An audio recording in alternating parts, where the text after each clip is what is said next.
Kenji. Jadi nanti 1 bulan lagi ada yang mau datang ke rumah ini. Ya, Bun, Papi Awang, Mami Mimi, Mama Mona, Papa Bon, dan juga Mia. Sebenarnya Indah ini pacar Kenji. What? Rasanya seperti ada bom yang meledak di hati Mia. Pas memeluk adiknya untuk sama-sama memberi kekuatan, rupanya adiknya sepertinya sangat terpukul lebih darinya. Sesak kan, sesak.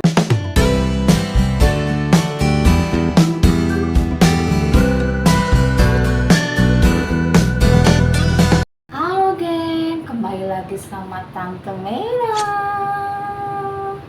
Oke geng, kita masuk aja Ken Junior episode 14 ya, dengan judul Sesak.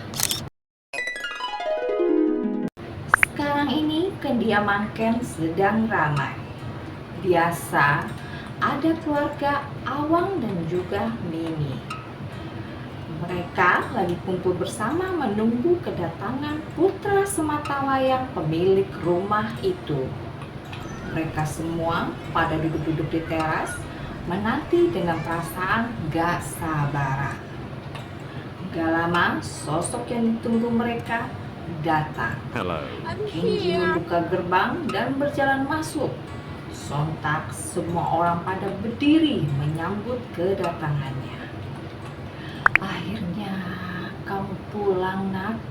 Senang putri sekaligus haru. Syukurlah kamu selamat, Nak. Ken menepuk-tepuk ringan pundak anaknya dengan rasa bangga. Ya, syukurlah kamu selamat. Tambah Awang dan Baron. Tentu saja mereka semua tahu tentang penyerangan separatis itu. Yes. Senangnya lihat kamu sehat-sehat saja, Kenji, ucap Mimi. Iya, Ibu Mona. Mas, Mia dan Ratu membentangkan kedua tangan mereka dan memeluk.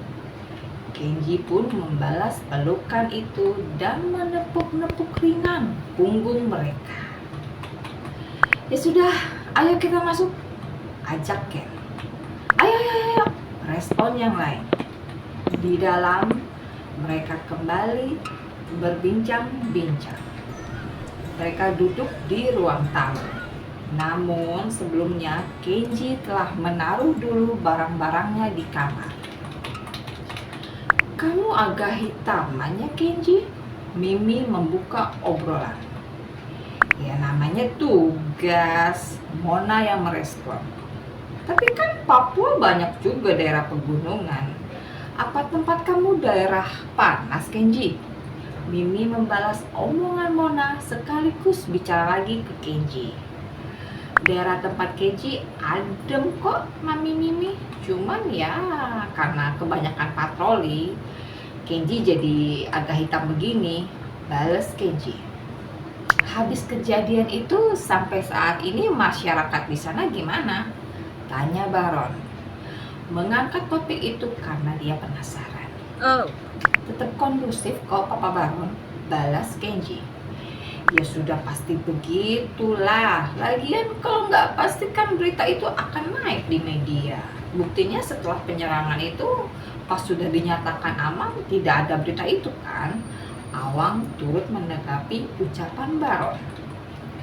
Hal itu pasti memang bakal kecium pers ya Keng ya. Jadi mereka ini semuanya ini pada tahu tentang tragedi itu bukan hanya dari Kenji ya, tapi juga dari media. Yes. Dan kejadian itu sudah 2 bulan lalu. Saya pas dengar kejadian itu, terus terang, ya agak deg-degan deh, takut kamu kenapa-napa Kenji. Lanjut Awang. Terima kasih Papi Awang atas perhatiannya, balas Kenji. Nanti kamu ada tugas luar kota lagi nggak? Tanya Mona. Ya belum ada kabar dong Mah. Kan Kenji baru pulang tugas, gimana sih mama ini? Ngomong-ngomong berapa lama kamu dapat libur? Baron yang menanggapi ucapan istrinya, sekaligus bertanya ke Kenji. Seminggu Papa Baron. Oh begitu. Tapi Mas Kenji agak kurusan ya, ucap Ratu. Iya, timpal Mia. Mas, Kenji mendelik. Angguk mereka berdua. Nah, berhubung Mas Kenji agak kurusan, Putri habis berkata begitu, pandangannya beralih ke yang lain. Gimana kalau kita makan aja? Iya. Kenji baru pulang ini, pasti belum makan. Tambah Mona. Yuk. Ajak lagi Putri, diikuti yang lain, ada berdiri. Demi menunggu makan sama-sama, mereka pada rela menahan lapar demi makan bareng dengan Kenji. Di meja makan telah dipersiapkan hidangan lezat oleh tuan rumah. Lekas mereka menuju ke sana dan makan bersama. Lalu setelahnya, saat mereka lagi duduk-duduk santai sambil minum teh, dan karena dirasa momennya pas ya, yaitu selain ada orang tuanya tapi juga lagi ada yang lain, jadi Kenji mengangkat hal yang ingin disampaikannya. Yah Bun, ucap Kenji ke orang tuanya. Ya, balas Ken dan Putri. Kenji mau beritahu sesuatu. Sebenarnya ini sih masih lama, tapi mumpung lagi pada kumpul semua, jadi sebaiknya Kenji bicarakan sekarang aja deh. Apa? Tanya orang tuanya, jadi penasaran. Dan diikuti yang lain. Apa Kenji? Jadi nanti 1 bulan lagi ada yang mau datang ke rumah ini. Siapa? Tanya mereka serempak. Teman deket Kenji waktu tugas di Papua. Oh ya sudah, balas orang tuanya. Sedangkan yang lain hanya membalas, oh. Entah kenapa Kenji tidak terus terang siapa sebenarnya yang akan datang. Apa dia malu kalau bicara belak-belakan? Atau dia mau kasih nafas dulu ke keluarganya biar nggak langsung kaget? Makanya dia hanya bisa kasih clue, teman dekat. Karena setidaknya lewat clue itu dia sudah kasih tanda gitu loh geng di awal. Yes. Aha. Sebenarnya Kenji bicara begini karena Kenji juga berharap pas dia datang kita semua lagi pada kumpul begini. Ucap Kenji. Loh, kenapa? Tanya mereka jadi mengerutkan dahi. Ya memang hal aneh ya, terutama bagi Awang dan Mimi serta pasangan mereka dan anak mereka ya. Ya kenapa mereka diwajibkan datang? Karena kan dengan ini seperti yang mau datang itu tamu penting, termasuk juga orang tua Kenji, makanya ikut heran begitu. Yes. Kenji sudah janji dengan orang itu akan mengenalkan keluarga Kenji komplit, ucap Kenji lagi. Sebenarnya Kenji nggak ada janji begitu ya kan Ken? Kalau kita ingat di episode sebelumnya, dia hanya mengundang Indah datang aja kan. Entah kenapa dia begitu. Apa jangan-jangan Kenji ingin mengajak Indah serius? Oh ya sudah, respon mereka. Hari pun bergulir. Dari waktu ke waktu, tak terasa momen itu sudah tiba. Momen di mana Kenji akan mengenalkan kekasihnya. Wanita itu dari seminggu lalu sudah pulang tugas. Dan saat ini lagi menunggu Kenji menjemputnya. Gak lama yang ditunggu datang. Karena Indah bilang orang tuanya lagi nggak ada di rumah, jadi Kenji nggak perlu pamit ke orang tua Indah. Setelah dia datang tuh menjemput Indah, ya mereka langsung pergi. Sementara itu di rumah Kenji, keluarganya sudah pada kumpul. Kecuali Ratu ya belum datang, karena anak itu bilang telat karena masih ada tugas gitu kayak di kampusnya. Gak lama yang ditunggu mereka datang. Sontak semua terkesima pas melihat yang ternyata yang dibawa Kenji itu adalah seorang wanita. What? Terutama Mia, kedua bola matanya bahkan sampai membesar gitu tuh. Kenalkan ya Bun, ini Indah. Kenji memperkenalkan Indah ke orang tuanya. Halo Pak, Bu, saya Indah. Indah mengulurkan tangan. Ya halo nak. Ken dan Putri menjabat tangan. Lalu selanjutnya Kenji memperkenalkan Indah ke Awang dan Mimi. Dan juga tentunya ke pasangan mereka ya. Setelah itu baru terakhir dia mengenalkan ke Mia. Namun saat dua orang itu mau bersalaman ya, Mia seperti kayak ogah-ogahan gitu geng, mengulurkan tangan. Dan sikap itu dapat dirasakan oleh Indah. Tapi wanita itu sepertinya berpikir, ya hal biasalah kalau adik cewek agak posesif gitu loh kalau melihat kakak cowoknya bersama wanita.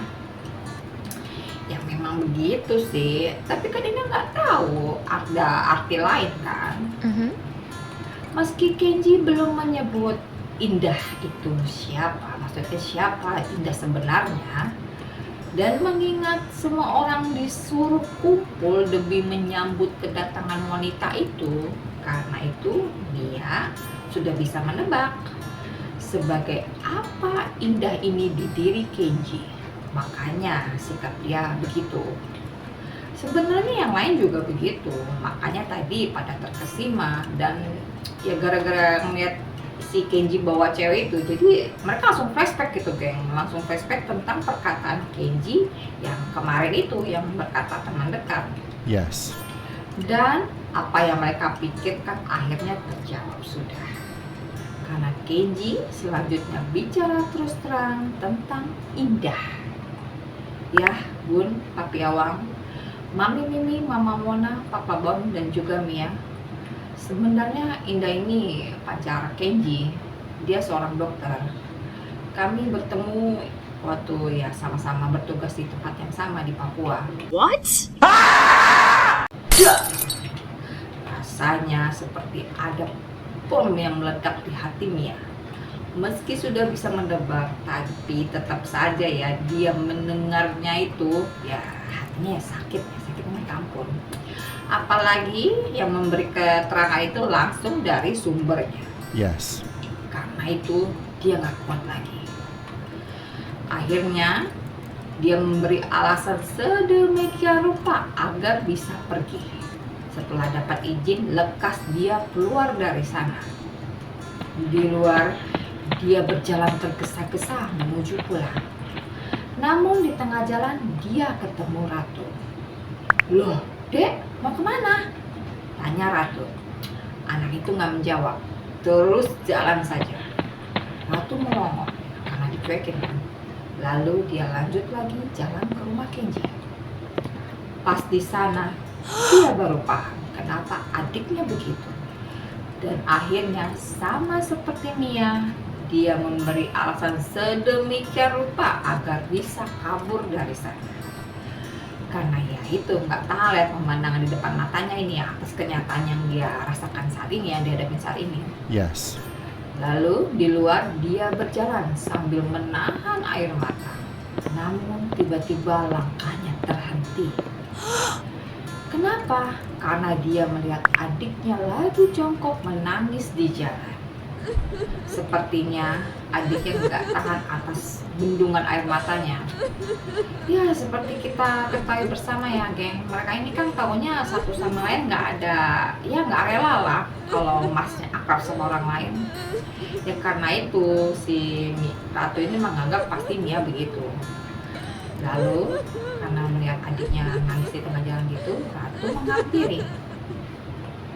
Tapi alangkah terkejutnya dia pas memeluk adiknya untuk sama-sama memberi kekuatan. Rupanya adiknya sepertinya sangat terpukul lebih darinya.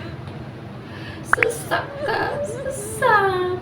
Dia gak kuat, dia gak tahan, dia rasanya mau mati aja. Dia gak bisa hidup sama Mas Kenji kan.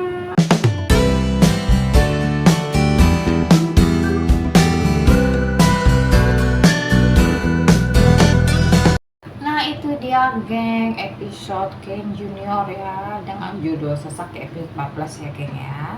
Oke geng, gue gak mau banyak bacot ya pokoknya. Oke ya, gue tutup aja lah episode vlog ini ya geng.